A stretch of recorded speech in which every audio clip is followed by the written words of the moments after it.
क्या आपने कभी सोचा है कि पानी हम कैसे पीते हैं और वो आसमान से कैसे बरसता है? वो दरिया, झील या नल तक कैसे पहुंचता है? क्या पानी कभी खत्म हो जाता है? आइए आज हम जानते हैं पानी के हैरत अंगेज सफर के बारे में, जिसे कहते हैं वाटर साइकिल या आबी चक्कर। पानी का ये सफर सूरज की रोशनी से शुरू होता है।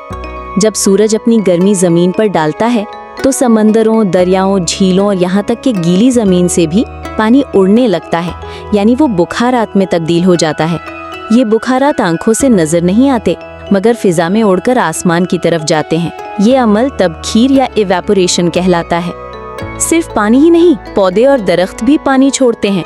पौधों की पत्तियां भी नमी खारिज करती हैं, जिसे ट्रांसपिरेशन कहते हैं। ये नमी भी बुखारात बनकर फिजा में शामिल हो जाती है। जब ये बुखारात आसमान की ऊंचाई पर पहुंचते हैं तो वहां का दर्जा हरारत ठंडा होता है। बुखारात वहां पहुंचकर दोबारा पानी के बारीक कतरे बनने लगते हैं। यही कतरे मिलकर बादल बनाते हैं, सफ़ेद, काले, गहरे, हल्के, मुख्तलिफ शक्लों और रंगों में। ये अमल कहलाता है कॉन्डेंसेशन यानी तकसीफ।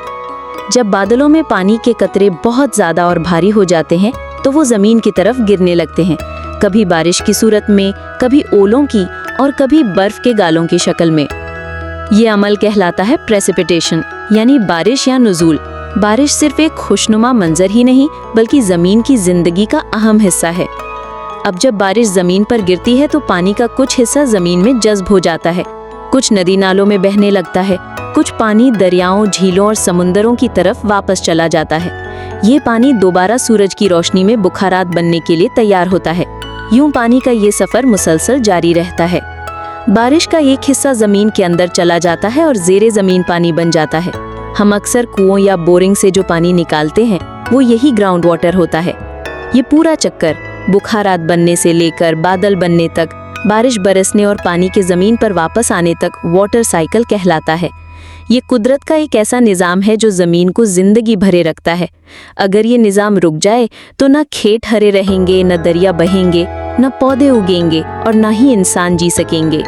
तो अगली बार जब आप बारिश को बरसते देखें या नदी को बहते देखें तो याद रखें, ये पानी एक लंबे, पेचीदा और खूबसूरत सफ़र से गुजर कर आया है और ये सफ़र कभी ख़त्म नहीं होता। पानी को ज़ाया न करें, क्योंकि हर बूंद एक लंबी कहानी सुनाती है।